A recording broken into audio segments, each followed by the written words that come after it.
Good morning. My name is Bob Ryu. I'm a professor of radiology and the division director in interventional radiology here at the University of Colorado. It's my pleasure to be here this morning to talk to you about the diagnosis and treatment of pulmonary embolism and venous thromboembolic disease in general.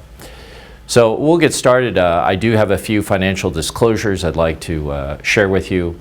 As we get started talking about pulmonary embolism, as you all know, this is an enormous public health issue that's been slowly being recognized by various public and private institutions as a healthcare issue that requires a lot of resources and much more public awareness than what it currently gets. Even though there are roughly 40,000 patients who die of breast cancer annually, that number is dwarfed by the number of patients who die from pulmonary embolism. That's not to say that those patients who suffer from breast cancer don't deserve the attention, but I think that we're talking about a very large number of patients who actually die as a result of pulmonary embolism directly, and that deserves attention as well.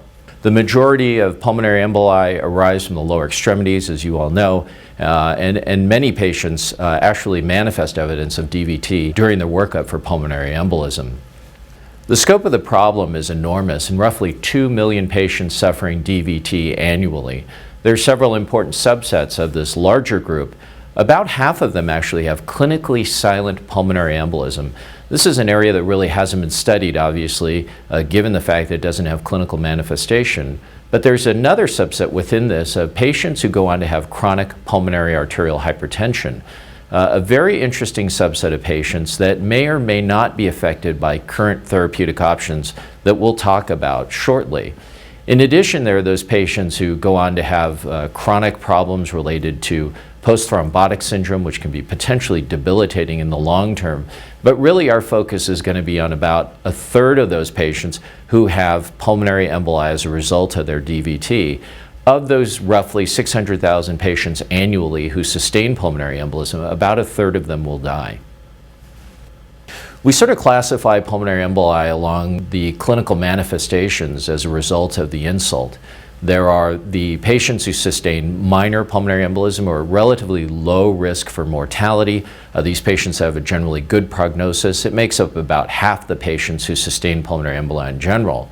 You then look at the submassive pulmonary embolism, or the patients who have moderate risk.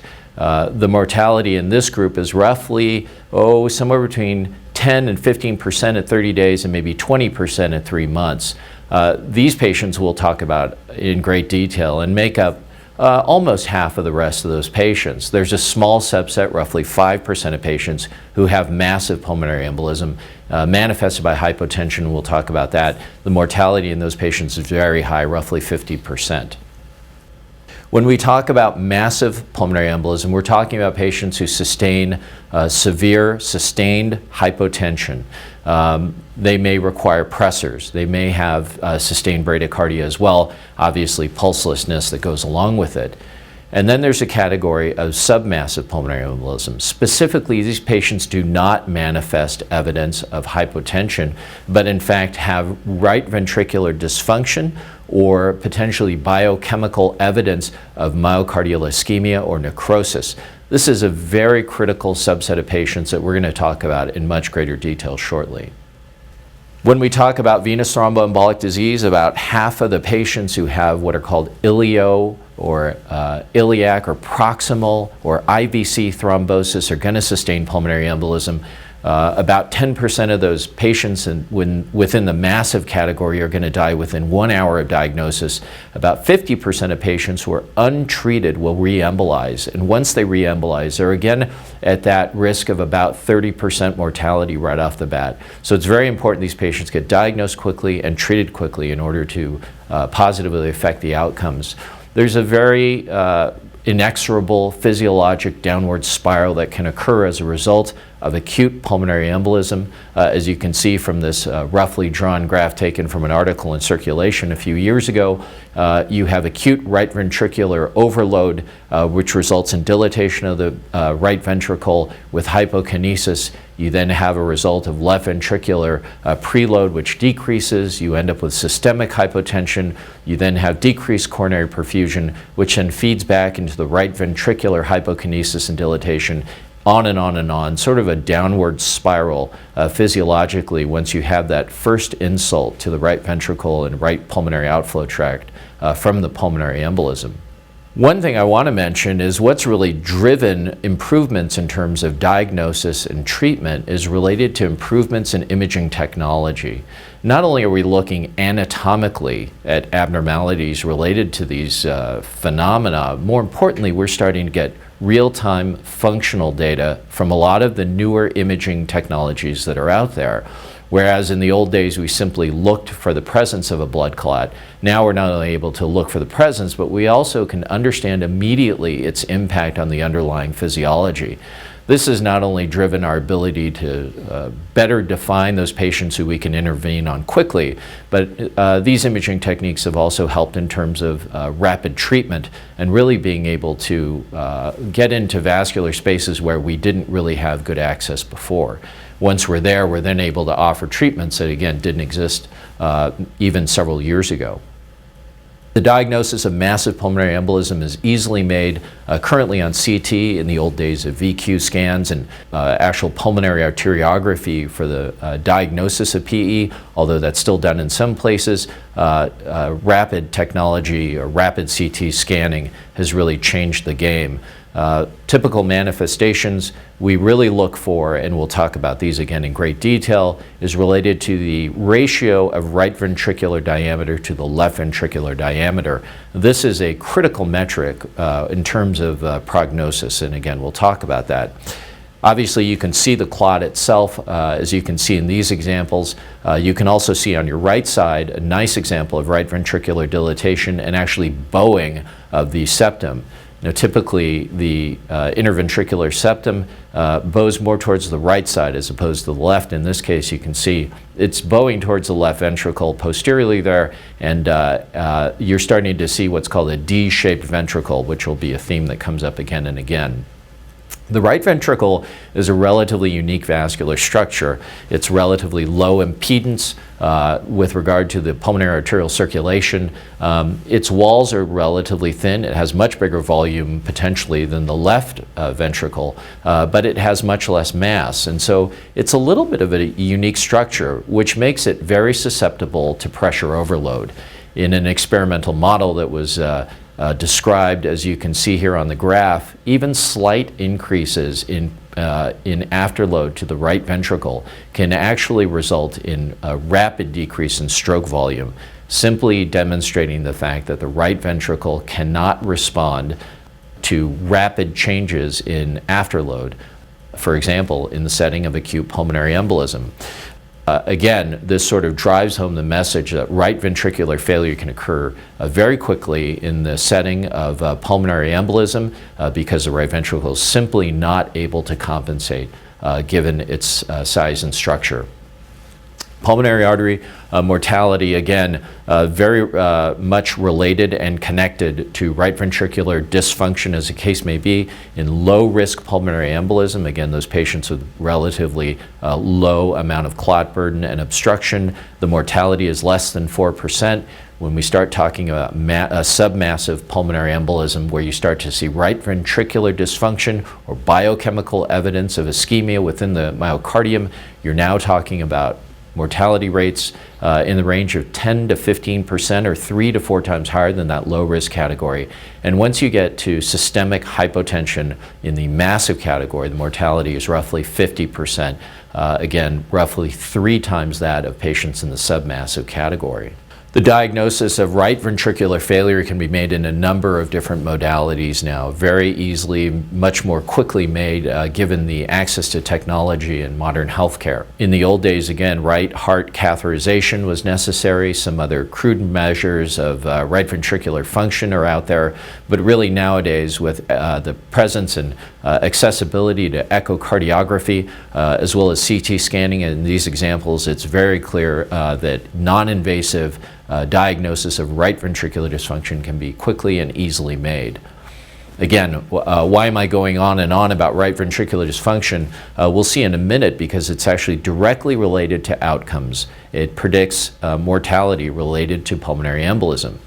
Again, I'm not a cardiologist, but I'll tell you that there are certainly well-described criteria for diagnosing right ventricular dysfunction from this graph.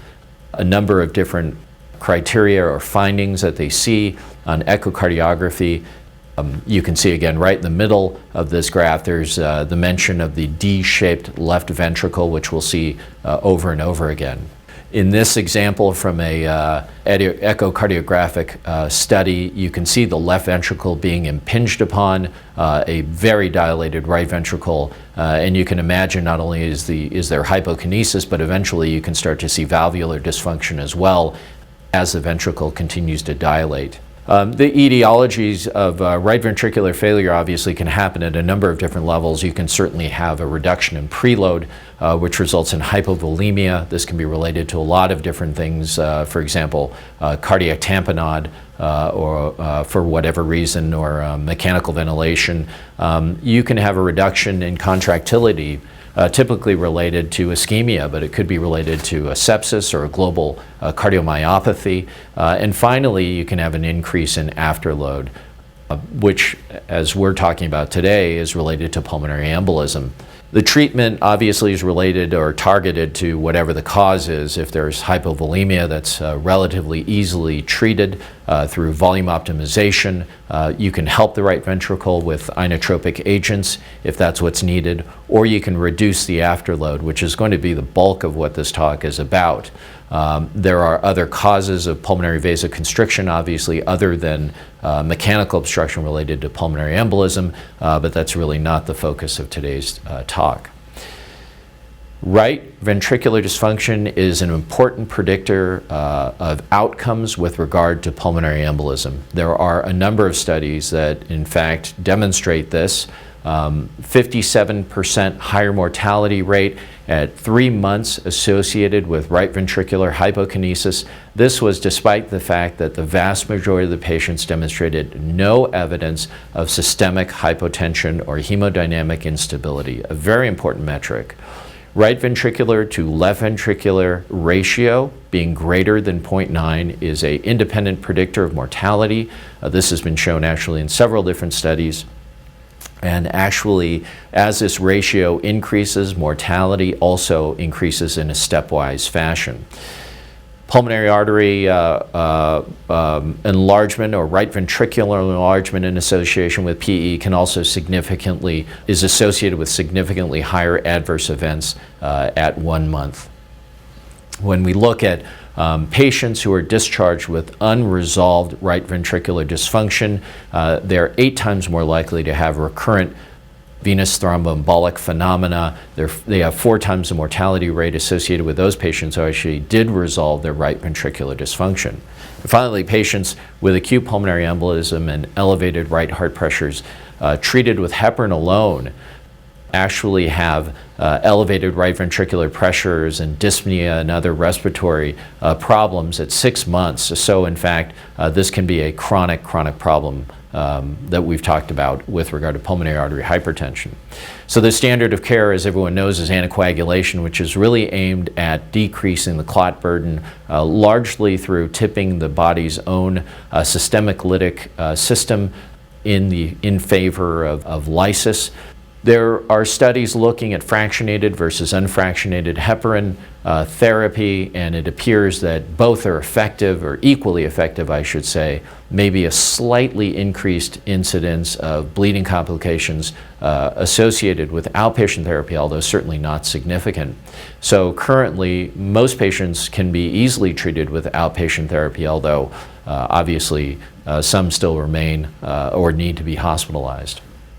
There are a number of other different treatments for pulmonary embolism. We're going to go through a number of these different things. We'll start with surgical embolectomy, a relatively uncommon treatment, really more devoted to certain sites that are prepared to offer this sort of treatment, which requires tremendous resources. You have to have really a team of cardiothoracic surgeons who are committed to being available and ready for what are huge operations very quickly. There are really no randomized studies looking at this compared to other conventional therapies. It is a very big operation and really only offered consistently at a few centers. Small series have been reported, this one from Brigham and Women's, about 47 patients over a number of years, both massive and submassive category, a 90% 30-day survival, which is great. But if you look at the massive pulmonary embolism category, the mortality is really unchanged compared with anticoagulation therapy only. This despite having developed a fairly novel bypass mechanism. And so again, offered in some places, but maybe not the best therapy out there. Systemic TPA or intravenous administration of lytic agents are well known and used in a lot of different places in randomized controlled clinical trials. There's a 13% major bleeding complication rate versus almost a 2% intracranial hemorrhage rate, very substantial. After this, there was a clinical series reported. Again, the major bleeding risk at almost 20%, intracranial hemorrhage rate at about 3%, very significant bleeding complication rates. Practically speaking, even though you have these, well, actually maybe in relation to these very high bleeding rates, the vast majority of patients who are actually eligible for intravenous thrombolysis don't actually get treatment. Whether this is the chicken or the egg or the chicken, I'll let you decide. But this has sort of been the bane of intravenous therapy, the fact that patients get bolused and have pretty significant bleeding complications. When you compare a couple of larger series of intravenous systemic lytic administration for pulmonary embolism compared to that for acute myocardial infarction, you can see there's substantial increases in major bleeding complication rates as well as intracranial hemorrhage on the order of 3 to 5% of patients. Now, to put that in perspective again, when you're looking at submassive pulmonary embolism in that setting where you have a mortality rate somewhere between 10 and 15%, and yet your intracranial hemorrhage rate for intravenous administration of lytic therapy is 3 to 5%, the risk-benefit ratio at that point is probably a little bit out of balance. And this has undoubtedly impacted the lack of widespread adoption of systemic lytic therapy for acute pulmonary embolism. Over the evolution of both devices and imaging techniques, there have been advances in catheter-directed therapies for acute pulmonary embolism, and I want to go through some of them. Some of them have been better studied than others, and this is sort of the most well-known, time-tested approach to this. This is images from Will Kuo's article a few years back in Chest, a beautiful review looking at catheter-directed fragmentation combined with catheter-based lytic therapy for acute pulmonary embolism. On the image on the left, you can see the filling defect within the left pulmonary artery, and after fragmenting the clot with simply rotating the pigtail and literally macerating the clot with the catheter, and with simultaneous administration of lytic therapy through the catheter into the clot, you can see on your right marked improvement in the appearance of the pulmonary angiogram after this treatment. Here's where sort of the rubber meets the road when it comes to catheter-directed therapy. On the left side, you can see if you put a catheter into the pulmonary artery and simply administer a lytic agent, because the fact that the clot is obstructed, you probably won't get much lytic agent directly into the clot itself. Obviously, the blood will shunt into other parts of the lung. The majority of the clot is not exposed to the lytic agent. This is really no different than systemic administration of a lytic agent. No matter how much you pour through that catheter, the fact is that there's lack of exposure to the clot itself. Whereas on the image on your right, where you actually bury the catheter directly into the clot and you administer lytic into the clot itself, you're getting much better exposure of the agent to the clot surface itself, and when you add fragmentation or actually macerating the clot, you increase that surface area and exposure to the lytic agent, you have much better outcomes related to this. Now, this is a cine loop that I saved from a case I did a few months ago. If you look carefully, you can kind of see the rotating pigtail. It's a little bit difficult to see, but the catheter is being rotated and macerating clot within the pulmonary artery. At the same time as we're doing this, we're administering little aliquots of TPA directly into the clot. Again, a very typical example of how fragmentation is combined with lytic therapy. This is a very nice real illustration of the problem related to systemic therapy. This is a right pulmonary arteriogram, massively dilated with complete obstruction. Now, again, it doesn't matter how much TPA you give systemically, none is going to, or very little of the clot is exposed to the agent. Certainly, the majority of the clot never sees the lytic agent, and so you can give TPA all day long into this vessel. Most of it's going to end up shunting over to the left lung, and very little will in fact do anything to this clot. Whereas if you add catheter fragmentation and you actually bury the clot into the catheter, or bury the catheter into the clot, add the lytic agent, this doesn't look great, but boy, it's a lot better. Now you're getting some perfusion of the upper and lower lobe. The pulmonary artery pressure dropped dramatically after about 5 to 7 minutes of this treatment. There's a little bit of an Achilles heel, though. As you can see on this example on the left, a sort of saddle embolus that's non-occlusive. There's still flow into the pulmonary arteries bilaterally, but you do have a fairly large obstructing clot laying over into both sides. If you put a catheter onto this and you fragment it, you can in effect create a much bigger problem, and this is where patients will acutely decompensate, where you fragment the clot and you actually fully obstruct some of the segmental and subsegmental branches of the pulmonary arteries bilaterally, and suddenly you have complete obstruction of flow.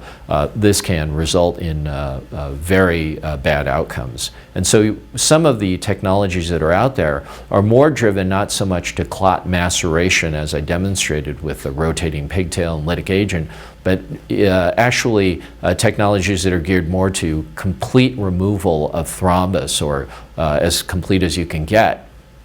One of the devices that's currently commercially available is called AngioVac. It's made by a company called AngioDynamics.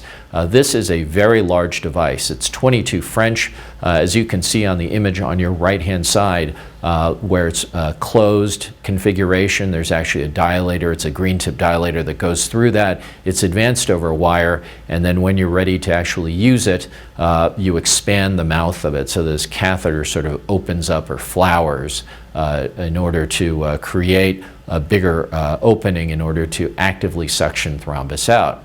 Now, the catch here is that the patient actually has to be put on bypass. This is a fairly large undertaking. You have to have a perfusionist. The device is 22 French. It's fairly sizable. It has been reported certainly anecdotally in the pulmonary arterial circulation. It does not have FDA approval for that, however. Nevertheless, it can be quite effective. I'll show you an example of it. Again, here on your left-hand side, you can see a pulmonary arteriogram with a large clot burden in predominantly the right lower lobe. The image on your right-hand side, I apologize for the quality of it. It was a snapshot image of a AngioVac being advanced over a guide wire through the pulmonary outflow tract towards the right pulmonary artery into the lower lobe. And after activating the suction device, you can see on the right-hand side here marked improvement in the pulmonary arterial circulation. You have restoration of flow, and this is what comes out of your filter. There's a 10 cc syringe to the right-hand side, so you can kind of get a sense of how much clot. It can be quite dramatic, the amounts of clot that you aspirate into this large, effectively a bucket, when you actually do this sort of procedure. This is another case of actually a patient of mine I had been treating for a tumor.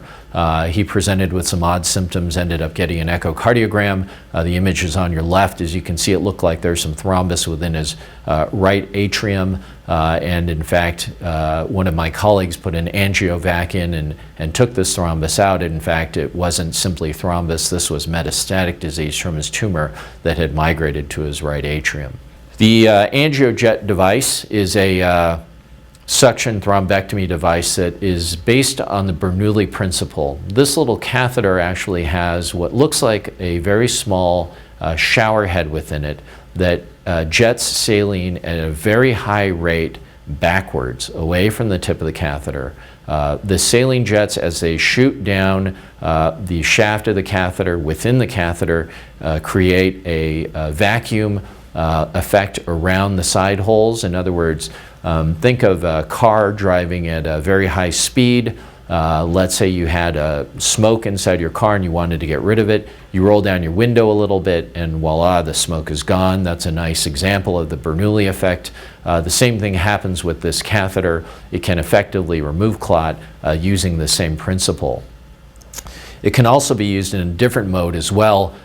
This is a cartoon graphic taken off, I think, YouTube. I got this one, or maybe off their website. There's the shower head with saline injecting at a very high rate backwards. It creates a little bit of a vacuum phenomenon right around the tip of the catheter where the side hole is. And as you move this catheter back and forth gently along that clot, it is sucked into the catheter. You can also occlude the outflow so that that jet, rather than going straight back along the catheter, is actually ejected through those side holes. If you mix TPA in with the saline, in fact, you can lace clots very effectively. This method is called power pulse spray. So instead of the saline simply going backwards down the catheter, it's ejected very high pressure. This laces the clot. You get great penetration of lytic agent.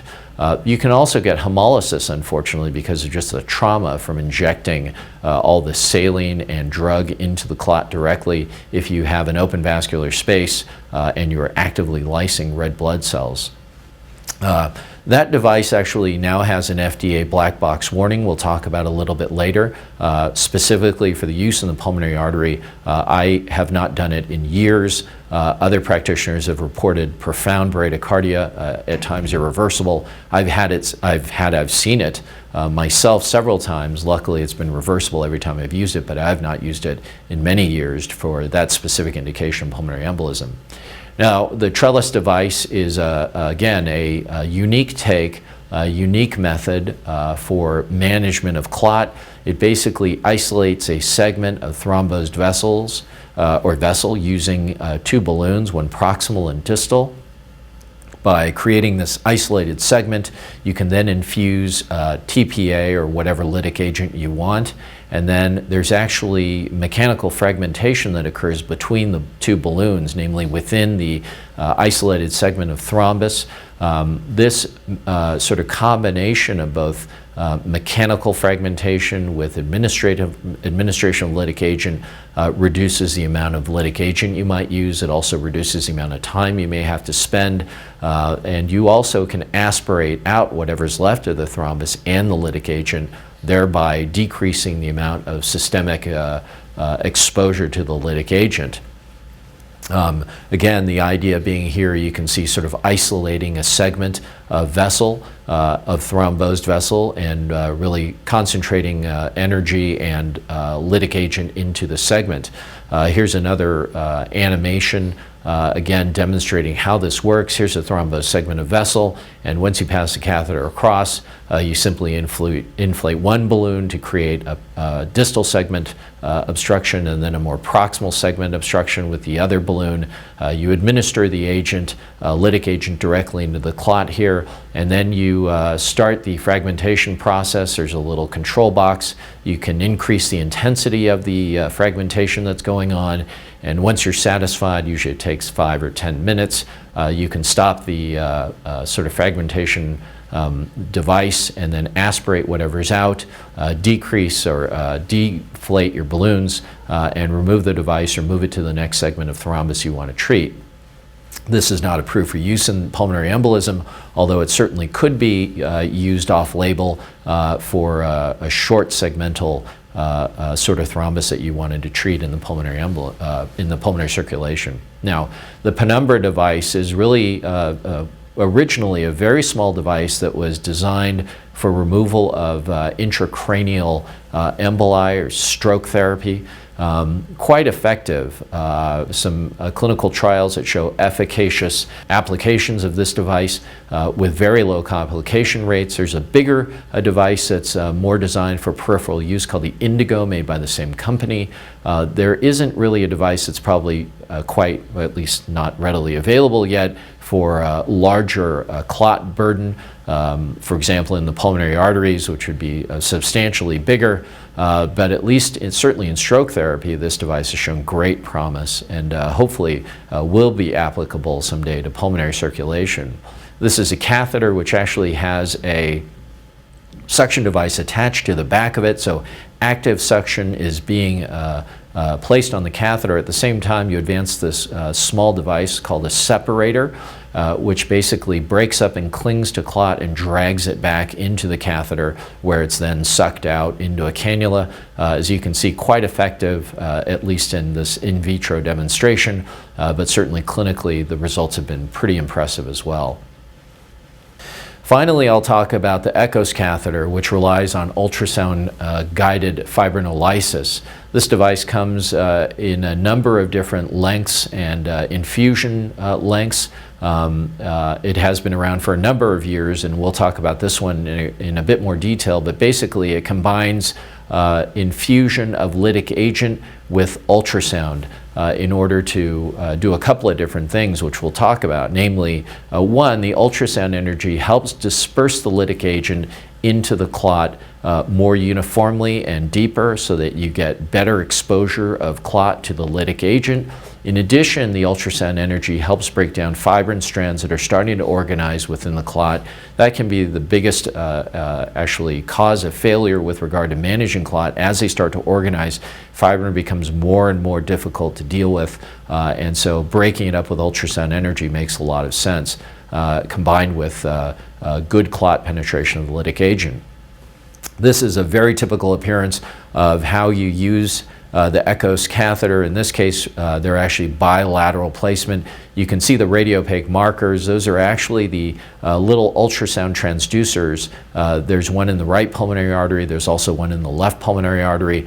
There are varying lengths. You can have just a short segment of ultrasound transducers that you're infusing into versus this where it's a bit longer. Maybe you're trying to treat a bit more clot burden. This is what it looks like when you open the package. You have the infusion catheter on your right and then the ultrasound transducer wire on the left. You can see here this is the infusion catheter. It has multiple side holes along a variable length. You can have it as short as 5 or 6 centimeters out to 50 centimeters. Obviously that's more typically used in maybe a DVT or a deep venous thrombosis treatment. But you can see the saline dripping out of it here through all the different side holes.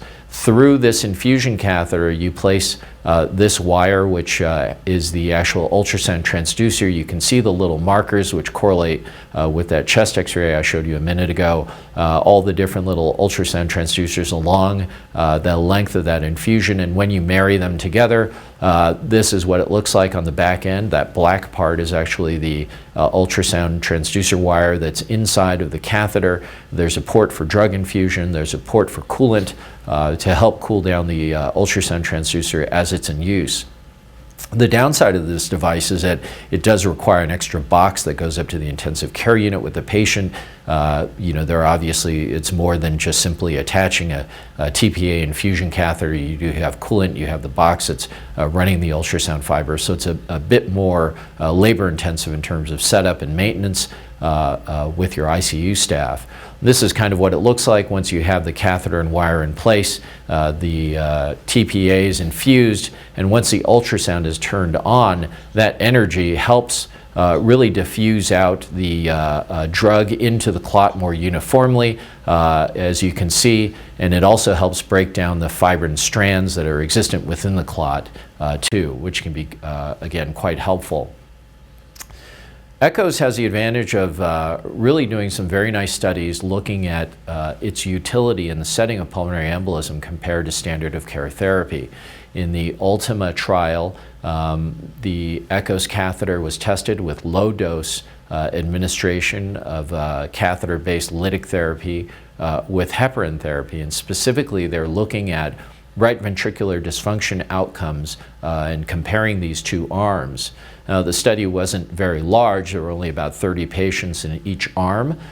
Here's the protocol in which patients followed, namely they got routine heparin treatment versus those patients who got low dose TPA combined with the EKOS catheter as well as heparin, they measured a number of different metrics to look at outcomes.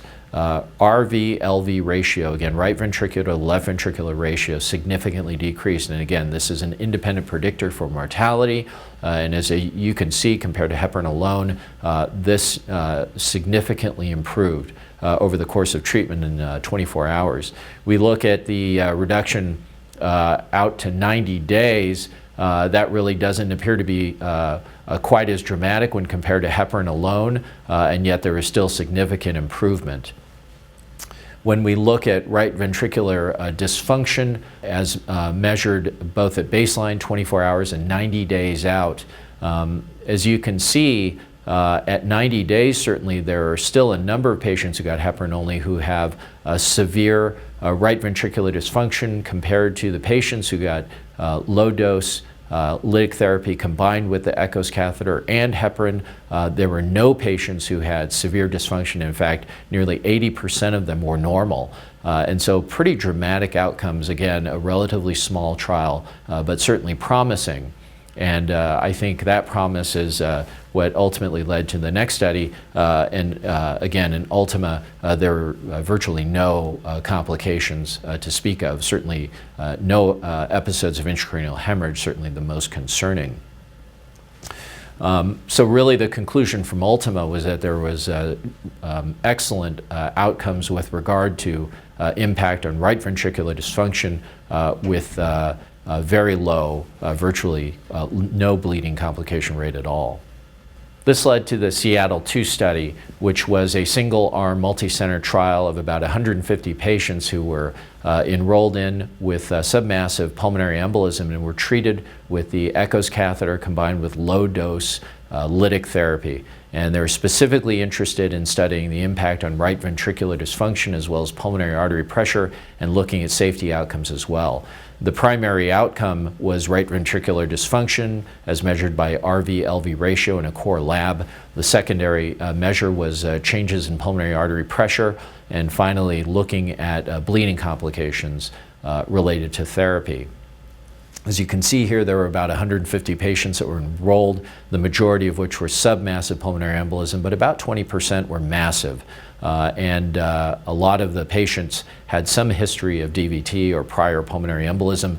Some were on antiplatelet agents already. Not unexpectedly, the majority of them were bilateral in nature. And as you can see, the dose of TPA that's used is actually very, very low, between 20 and 25 milligrams throughout the entire treatment. As you can see, the right ventricular left ventricular ratio decreased substantially between pre-procedure and 48 hours following. If we look at pulmonary artery obstruction, again, decreased substantially from pre-procedure to 48-hour follow-up. When we look at pulmonary hypertension outcomes, compared pre-procedure to 48 hours, these decreased substantially as well. This was all statistically significant and very promising.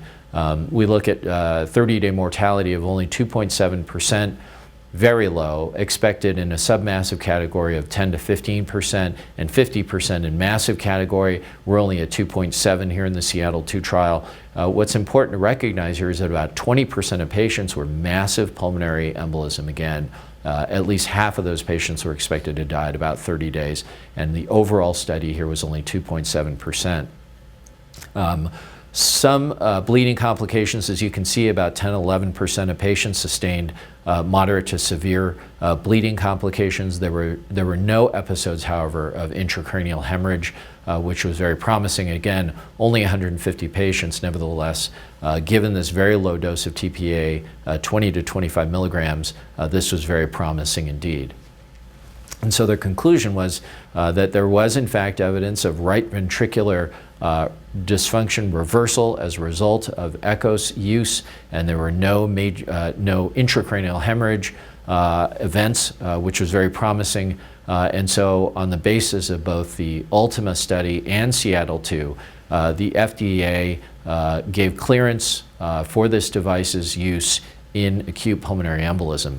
So this is a pretty typical way that these patients are now treated. This is a case from one of my colleagues at Northwestern, Scott Resnick, who's kind enough to provide these images to me.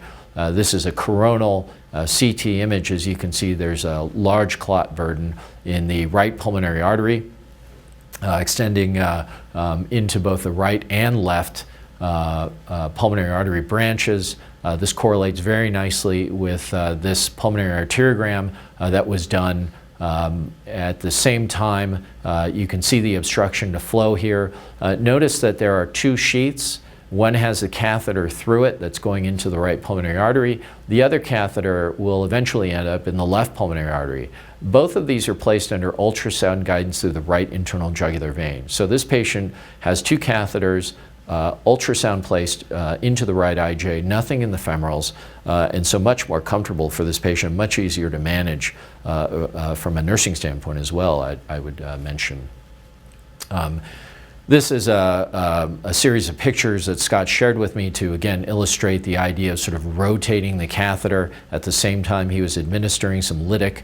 This is very easily done, very quickly done, and a nice adjunct to treatment to get things going. And after that, he then placed, as you can see here, bilateral EKOS catheters into the right and lower lobe, right and left lower lobes. Started therapy. The patient returned the next day for a follow-up, and as you can see now, there's perfusion into the right lower lobe. There's still obviously some residual clot, but we're not so much maybe interested in the angiographic findings as the fact that the pulmonary artery pressure had dropped off substantially. Again, this will directly impact right ventricular dysfunction, which again has all kinds of outcomes implications as we've talked about. When we look at catheter-directed therapy for massive pulmonary embolism, again, these are the patients who have the highest risk of mortality, roughly 50% at 1 month. There are a number of different publications out there. This is one of the larger series. It's an international study looking at 111 patients, all hypotensive with massive pulmonary embolism treated with catheter-directed therapy. You'll note that the mortality rate was only 7%. This is substantially better than what you would expect, although there were some bleeding complications, certainly acceptable in comparison with standard of care therapy, particularly when mortality is improved so significantly. Will Kuo has done a very nice meta-analysis that was published a few years ago in Journal of Vascular and Interventional Radiology. Will's done some excellent work in this area.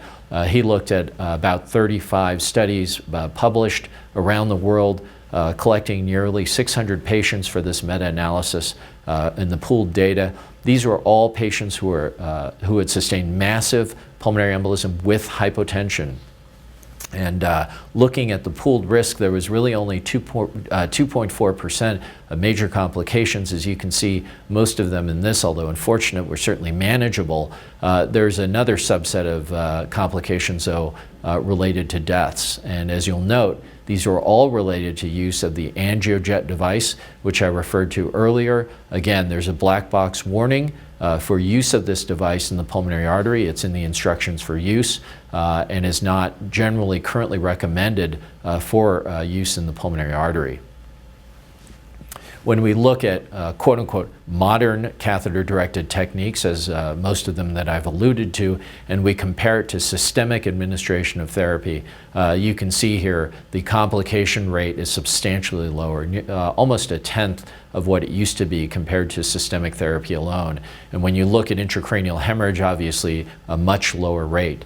This is from Will's meta-analysis, again published in JVIR a couple of years ago, a forest plot looking at clinical success and 95% confidence intervals, again nearly 600 patients. And when you look at this, the clinical success rate for catheter-directed therapy is about 86%, with an interval rate between 80 and 90%. So very effective, again, experience from around the world. So the current treatment algorithm really is, once the patient is diagnosed and diagnosed relatively quickly, the first branch point is this patient hemodynamically stable? If they are not, they are considered massive pulmonary embolism. We are typically consulted very quickly. The patient may get intravenous systemic therapy depending upon whether or not there's an interventionalist or in some cases a cardiac surgeon who would be available to treat the patient immediately, and you have the existing resources and technology to do so. In patients who are hemodynamically stable, if they have no biochemical evidence or other evidence of right ventricular dysfunction, imaging evidence, well, those patients are considered low risk. They're anticoagulated. Their mortality risk is less than 4%. Patients who demonstrate either evidence of biochemical myocardial ischemia or necrosis, either through troponins or BNP or other cardiac markers, or they have imaging evidence of right ventricular dysfunction, will then go on to catheter-directed therapy. Again, depending upon the institution, if they have an interventionalist who is capable of doing this versus places that don't, that might have to rely on intravenous systemic administration, or again, maybe a cardiothoracic surgery team. I think what's really important to stress here is the fact that treatment requires a team approach and it should be largely protocol driven. There are a number of different clinicians and clinical services who are involved in the care of these patients. It is truly a multidisciplinary effort from when they hit the door, for example, in an emergency department, to the point where they're undergoing rehab. There are a lot of different doctors, services, nurses, and other paramedical folks who are going to help in the care of these patients. Trying to coordinate these services can be quite difficult, particularly when on the fly. These patients are critically ill. Time is of the essence, and so that's why it's so important that protocols be established in advance through a multidisciplinary effort, so that really teams can be activated quickly. They kind of know what's going on and know what needs to be done. The resources are in place to take care of these patients in a timely fashion to help intervene and hopefully impact their mortality. I want to talk just a minute about these guidelines from circulation about the use of IVC filters in the setting of pulmonary embolism. As you can see here, in patients who clearly have a contraindication anticoagulation or can't be anticoagulated or maybe have complication-related anticoagulation, really should undergo IVC filter placement. They are at risk for additional embolization. Remember, those patients who don't get treated will re-embolize, about 50% of them, and so the re-embolization risk is quite high. Even after the contraindication has resolved and the patient can be anticoagulated, they should be anticoagulated, even if they have the filter in place. This is an important part of their treatment. They will definitely need the anticoagulation despite mechanical prophylaxis. And then they also make a statement about the use of retrievable filters and how these should be followed very carefully. I want to talk about this particular topic more in detail, specifically as it relates to the PREPIC paper that was published in 1998, one of the only randomized studies looking at the use of IVC filters in preventing pulmonary embolism compared to standard of care anticoagulation. This paper, published in New England Journal by Dysfunction et al., basically reported a 400-patient randomized trial looking at heparin and the use of IVC filters. And in fact, the conclusions at 12 days were that filters did in fact significantly reduce the incidence of pulmonary embolism. Unfortunately, it didn't seem to impact overall mortality within the studied groups. When they looked out at 2 years, these findings were confirmed. They also found that there was an increased risk of DVT, or recurrent DVT, in those patients who had gotten IVC filters. They then published data in 2005 with 8-year follow-up of the patient population, and again confirmed that filters prevent pulmonary embolism. They do not impact mortality, but they do also have a long-term risk of recurrent DVT. So the notion of a retrievable filter was really designed to address this specific issue. Note that in the PREPIC study, all of the filters that were deployed were permanent devices. Retrievable filters did not exist at that time. And so some of these patients who maybe had relatively short-term contraindications to anticoagulation, for example in trauma, younger patients, all were given permanent filters. And so the notional benefit of a retrievable device would be mechanical prophylaxis, but then retrieval of the device and avoidance of the long-term associated risk of recurrent DVT. So retrievable filters became quite popular. Many devices became commercially available through 510(k) process approval of the FDA. As you can see on all of these devices, they have hooks, and they were specifically designed to be retrievable. Now, I'll draw an important distinction here compared to permanent devices, which were never meant to be retrieved. As you can see here in the 2000s, the use of IVC filters exploded, and the vast majority of them were in the retrievable technology devices. As you can imagine, these devices were sold as permanently implanted. In other words, they could be permanent devices even though they were specifically designed to be retrievable. So permanent filters became less popular, as you can see, while retrievable filters became very popular. You could simply put one in and forget about it. This became a little bit of a problem, and this is one of them that I'll show you of many that I have, these examples of retrievable filters becoming pretty big problems for patients. On your right here, this is an inferior vena cava, and those are struts of a filter sticking out. I have examples of these filter struts stuck in intervertebral disc spaces within the spine, within the aorta, duodenum and other small bowel, pseudoaneurysms involving the superior mesenteric artery, the retroperitoneum, the psoas muscle, you name it, pancreatic head. These struts will erode. They certainly are well reported with some devices as high as 80 to 90% strut perforation rate through the IVC. This is an example from my own institution, an uneventful placement of an IVC filter here. You can see on the image on your right-hand side. The patient came back 2 months later for retrieval. The filter's still in place. Unfortunately, you can see that there's now a broken strut. This was only 2 months later. The broken strut, it's not entirely clear where it is as far as anatomy goes. On this image, it looks like it's extravascular, but you can't be entirely sure. The filter was removed. That strut, hoping it was extravascular, was left behind. Unfortunately, a few weeks later, the patient represented with acute onset of chest pain. A CT scan was obtained, and as you can see here, the patient now has a hemopericardium, and you can see the strut has perforated through the right ventricle. Obviously, the cause of the hemopericardium, this required a thoracotomy for removal. Luckily, the patient survived. As a result of some of these filter problems, the FDA, recognizing the fact that only 5% of filters were being retrieved, actually put out a warning in 2010 saying if you are implanting these devices, you really should take them out when the patient no longer needs them. This was obviously in response to the fact that such a low number were being retrieved, but also sporadic reports of all sorts of complications associated with these devices, as I've demonstrated, fractures, migration. Certain devices are associated with an estimated 40% fracture rate at only 5 years of implantation. Again, these devices were FDA approved for permanent implantation. So as you can see, there's a paradox in biodesign here. These devices were meant to be retrievable. In other words, they were meant to be less stable than, say, a permanent device prior to 1998 that was really never designed to be moved or retrieved or anything like that. And yet, they still had to have the same functionality. So I really stress the importance of following these patients with retrievable filters, although I certainly think they have a role in patients who sustain pulmonary embolism. It is very important that we follow these patients and take the filter out when they're no longer needed to avoid associated device-related complications. So let me conclude by saying that we have tremendous imaging tools now to make the diagnosis and predict outcomes related to pulmonary embolism. Right ventricular dysfunction is manifested through imaging or biochemical studies is critical for us to assess and understand and act upon.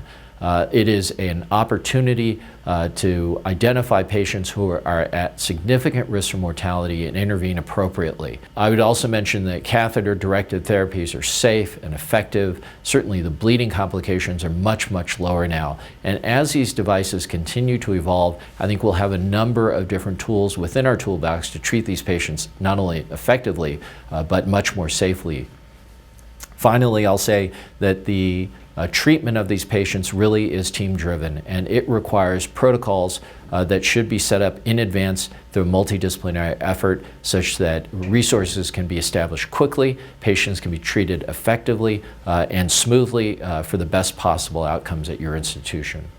I'd like to thank you for listening today. It's been my pleasure to give this lecture. I'd like to thank my colleagues at both Northwestern and the University of Colorado, as well as my good friend, colleague, and mentor, Robert Vogelsang.